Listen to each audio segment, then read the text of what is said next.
Do you want to know how much fabric you will need for your upcoming shirt making project? Welcome to our tutorial on the basic woven shirt fabric consumption calculator. This calculator was designed as a helpful tool for sewing enthusiasts and professionals who need to estimate fabric consumption for shirt patterns.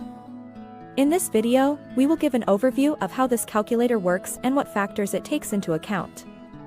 First off, it takes these dimensions into account.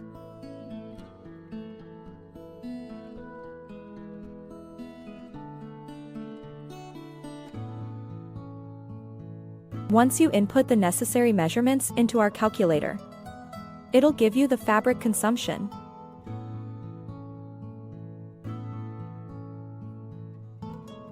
So how do you get these measurements? We will cover them one by one. Center back length. Use a measuring tape to measure the center back length, as seen in the video. If you are measuring this on a person, then measure the distance between his neck and the point where he'd want the shirt to end. Chest. Measure the chest width by taking a circumference measurement of your shirt. Sleeve length. The sleeve length is the distance between the shoulder seam and the end of your cuff. Armhole.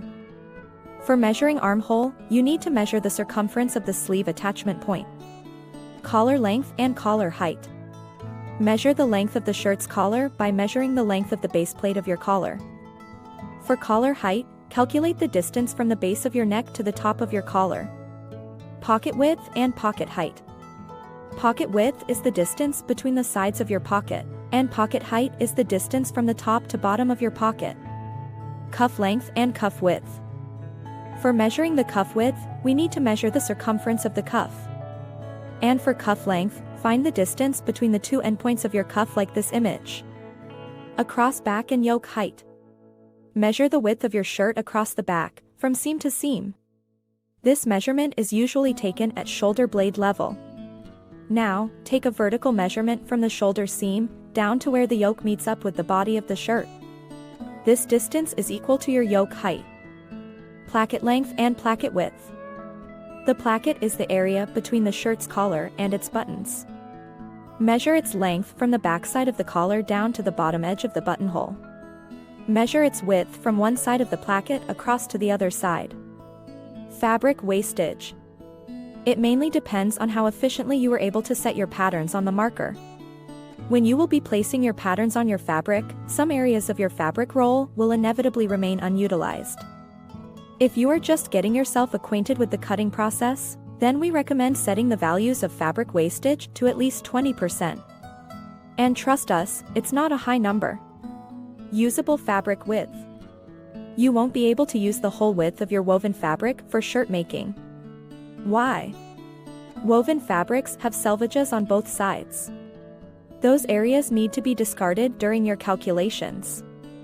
Also, you need to give yourself some allowances near the extreme ends of your woven fabric roll. So, use your best judgment to select how much width of the fabric you will be actually using. If you have already designed a marker for your shirt cutting process, then your marker width will be equal to the usable fabric width. By entering these parameters into our calculator, you'll be able to see a clear estimation of how much fabric you'll need for each part of a basic shirt.